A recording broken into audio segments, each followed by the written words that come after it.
तो दोस्तों अगर हम लोग बात करें एप्पल के आईफोन 15 की, यस आईफोन 15 की, क्योंकि जो एप्पल का आईफोन 15 है वो अगले साल आने वाला है और इस साल के आईफोन का हमें एक रफली एक आइडिया हो चुका है। लेकिन एक बात यहाँ पे ये कि आईफोन 14 में कुछ और बड़े चेंजेस करके आईफोन 15 आ सकता है। चलिए बात करते हैं आईफोन 15 के इसके बारे में, क्योंकि अगर आप एक साल वेट कर ले तो आपको क्या देखने को मिल सकता है इसके बारे में वीडियो के अंदर बात करते हैं। पसंद आ रहा हो लाइक कर देना, चैनल को सब्सक्राइब कर देना बिना किसी देरी के। लेकिन सबसे पहले मैं आपसे यहाँ पे बात करने वाला हूँ कि आखिर यहाँ पे चल क्या रहा है। देखो आईफोन 14 प्रो और प्रो मैक्स के अंदर आपको एक नए टाइप का डिस्प्ले डिजाइन देखने को मिलेगा। इसके बारे में आपको पता है और वो काफी ज्यादा लीक हो चुका है, स्क्रीन प्रोटेक्टर से लेके सामने का फ्रंट पैनल जिसके अंदर डुअल होल पंच है। एक होल के अंदर आपको कुछ फेस आईडी के सेंसर से और एक होल में डेफिनेटली जो कैमरा सेटअप होता है वो आपको देखने को मिल रहा है सेल्फी के लिए। लेकिन यही चीज कंटिन्यू होगी आईफोन 15 की पूरी लाइनअप में।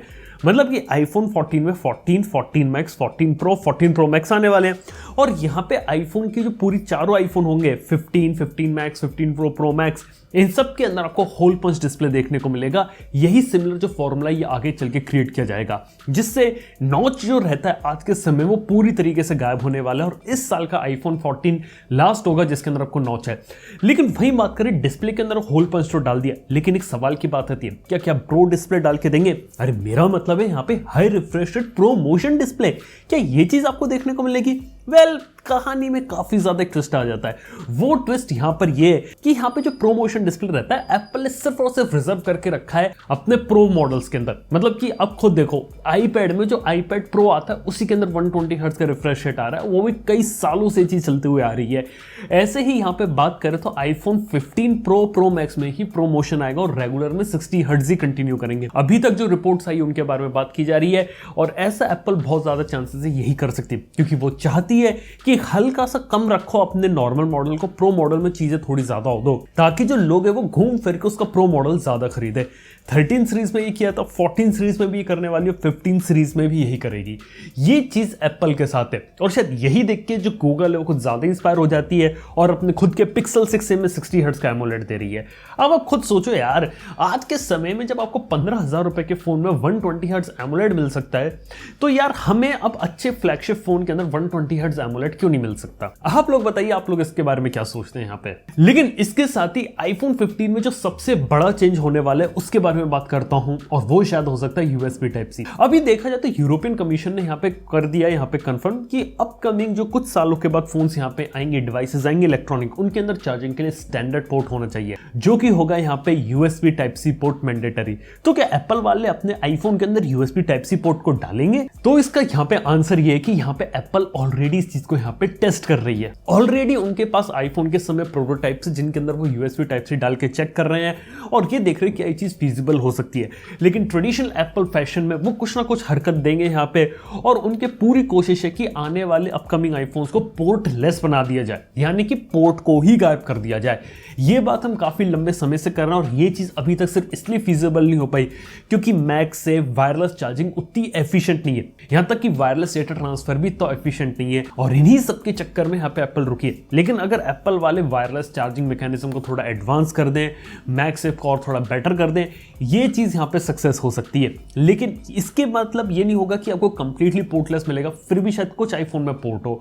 अभी एप्पल यहाँ पे आईफोन 15 में टेस्टिंग कर रहा है, अब देखते हैं कि अगले साल यूएसबी टाइप सी आता है कि नहीं आता। लेकिन हाँ, एप्पल इस डायरेक्शन में ऑलरेडी यहाँ पे काम करना शुरू कर चुकी है। इसी के साथ ही बात करता हूं अब आपसे कैमरा की। अब देखो यार, आईफोन 14 प्रो, प्रो मैक्स में आपको पता होगा 48 मेगापिक्सल का कैमरा आने वाला है और 48 मेगापिक्सल का ये एक स्पेशल सेंसर है जो यहाँ एप्पल और सोनी मिलके यहाँ पे बना रहे हैं। काफी अच्छा है, ये रेगुलर 48 जैसा नहीं होगा जो भी आपको देखने को मिलता है, थोड़ा सा बेटर क्वालिटी लोग निकालेंगे। लेकिन बात यहाँ पे कि आखिर 48 मेगापिक्सल के पीछे एप्पल क्यों भाग रहे हैं जहां पहले 12 मेगापिक्सल देती थी? सिंपल सा रीजन है, 8K वीडियो रिकॉर्डिंग। 8K के लिए आपको 32 टू 33 मेगापिक्सल्स चाहिए और उसको पॉसिबल, और ये चीज 12 मेगापिक्सल में पॉसिबल नहीं, इसलिए 48 मेगापिक्सल के पीछे। और यहाँ पे बात की जाए तो 48 MP जो कैमरा रहेगा इस साल प्रो, प्रो मैक्स में आएगा, अगले साल पूरे आईफोन की लाइनअप में आएगा, जिससे सभी आईफोन अगले साल 8K में वीडियो रिकॉर्डिंग कर पाएंगे। लेकिन बात यहाँ पे है कि अगले साल के आईफोन में एक और कैमरा के अंदर काफी बड़ा चेंज होगा और वो पता क्या होगा? Periscope technology. पेरिस्कोप लेंस आज के समय में आपने मोबाइल फोन्स में देखा, S22 अल्ट्रा में आता है, वीवो के X80 प्रो में आता है, और भी काफी सारे फोन्स होते हैं जिनके अंदर पेरिस्कोप कैमरा आता है। इसके अंदर 5x का टेलीफोटो जूम लेंस होता है। ये चीज अपकमिंग आईफोन 15 प्रो मैक्स में आने के चांसेस है, हो सकता है शायद प्रो मैक्स मॉडल तक लिमिटेड हो, क्योंकि बात है कि पेरिस्कोप टेक्नोलॉजी मोबाइल फोन के अंदर काफी ज्यादा जगह लेती है। और एक बात बताऊं आप लोग को, जो टेक्नोलॉजी यहाँ पे ज्यादा जगह लेती है ना, उसके लिए बड़ा आईफोन यहाँ पे सूटेबल है, और हो सकता है इस टेक्नोलॉजी को घुसाने के लिए एप्पल वाले सिर्फ प्रो मैक्स मॉडल में से डाले। खैर देखते हैं, लेकिन ये चीज अगले साल के रेगुलर आईफोन में नहीं आएगी, प्रो मैक्स में आपको देखने को मिल सकता है पेरिस्कोप लेंस टेक्नोलॉजी। है ना काफी कमाल की चीज। इसके साथ ही एप्पल वालों के साथ एक काफी बड़ी दुखद बात हो गई है, लेकिन वो बात मैं आपको ये बता सकता हूं कि एप्पल जो है ना, वो आज के समय में स्नैपड्रैगन के साथ काफी ज्यादा प्रॉब्लम में है।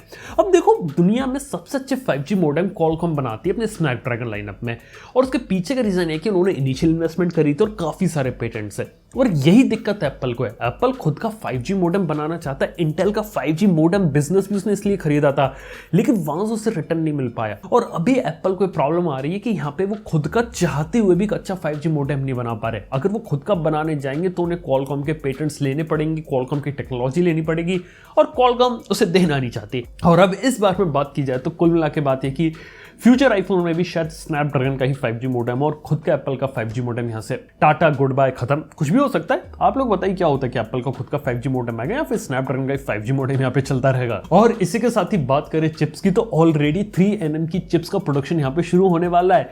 अब एप्पल देखा है तो TSMC के पास गई, और सैमसंग वाले ऑलरेडी 3nm बनाना शुरू कर दिया है। अब बात है कि अगले साल का तो कंफर्म में 3nm आने वाला है, लेकिन मैं आपको एक बात बता सकता हूं, 3nm से आप ज्यादा एक्साइट मत होना कि पावर एफिशिएंसी ज्यादा कम होगी, हीटिंग कम हो जाएगी। ऐसी चीजें एप्पल यहां पे करना चाहती है, लेकिन अभी हाल फिलहाल जो अभी एप्पल का M2 आया है उसके अंदर रिपोर्ट आ रही है ओवरहीटिंग की। कुछ सर्टेन टास्क में वो ज्यादा गर्म हो रहा है जैसे उस पर लोड डाला जा रहा है, और पुराने M1 में कुछ गर्म नहीं आती थी। ये दिक्कत आ रही है, तो प्लीज ध्यान रखना अगले साल के आईफोन में कहीं हीटिंग नहीं हो। तो पहले सैमसंग थी, उसके बाद क्वालकॉम स्नैपड्रैगन हो गई, उसके बाद एप्पल हो गई, मीडियाटेक के भी कुछ प्रोसेसर गर्म ही मारते हैं। देखते हैं यार आगे का जमाना क्या रहता है ओवरहीटिंग के मामले में, लेकिन हाँ इस टाइप की चीजें हो सकती है, कंफर्म मत समझना, लेकिन ध्यान रखना है आने वाले समय में इस बात के ऊपर। और हाँ 3nm की टेक्नोलॉजी वाला प्रोसेसर अगले साल आईफोन के अंदर आएगा। और इसके साथ ही बात करें तो डिजाइन वाइज तो ऐसा कुछ खास चेंज होने नहीं वाला, क्योंकि इस टाइप की कुछ चीज हमारे सामने आई नहीं है, और लग रहा है कि आईफोन 13 में जो डिजाइन आया था ना, वैसे ही डिजाइन यहाँ पे कंटिन्यू रहने वाला है, उसके अंदर आपको बड़ी चेंजेस देखने को नहीं मिलने वाले। इसके साथ ही बात करें कुछ एडवांस चीजों की, जैसे बात करें अंडर डिस्प्ले फेस आईडी वगैरह की, तो हाँ इससे रिलेटेड एक इन्फॉर्मेशन ये पता चली अगले साल के आईफोन 15 में नहीं आएगी। ये चीज आपको देखने को मिलेगी फ्यूचर में। मतलब अभी डुअल पंच होल है ना, कुछ समय के बाद फेस आईडी के सेंसर्स पीछे चले जाएंगे, और सेल्फी कैमरा रहेगा तो सिंगल पंच होल देखने को मिलेगा, उसके बाद सिंगल पंच होल भी पीछे चले जाएगा, उसके बाद कंप्लीटली बेजललेस होगा। लेकिन उस सब के लिए अभी हम 5 से 6 साल दूर हैं, वो एक बात है। इसके साथ ही फोल्डेबल आईफोन का रूमर है, तो एप्पल अभी भी उसके अंदर ट्राइंग कर रही है, टेस्टिंग वगैरह कर रही है, तो वो एक बात रहेगी, और उसको भी आने में अभी काफी ज्यादा समय है। अभी तक देखा जाए तो हमने काफी पता लगाने की कोशिश करी, तो शायद वो अभी प्रोटोटाइप फेज के अंदर ही है। इसके साथ ही एप्पल का AR ग्लास वाला प्रोजेक्ट काफी ज्यादा जोर शोर से चल रहा है, और उम्मीद करते हैं कि अगले साल तक फाइनली AR ग्लास वगैरह आ जाए।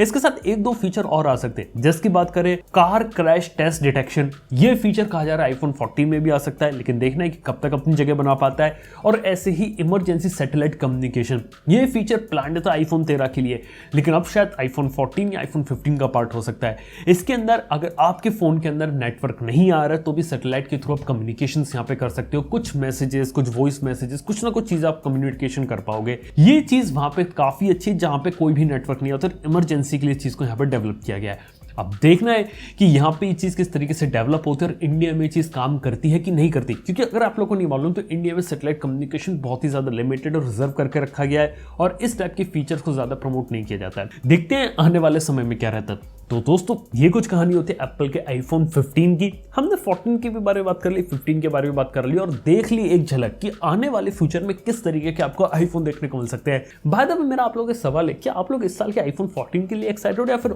और रुकना पसंद करोगे आईफोन 15 के लिए, 16 के लिए? आपका जो भी आंसर है प्लीज ये बात नीचे कमेंट में बताना ना भूलना। वीडियो अगर आप लोग को पसंद है लाइक कर देना, चैनल को सब्सक्राइब कर देना। थैंक यू वीडियो देखने के लिए। मैं आपसे मिलता हूं नेक्स्ट वन में। Good bye.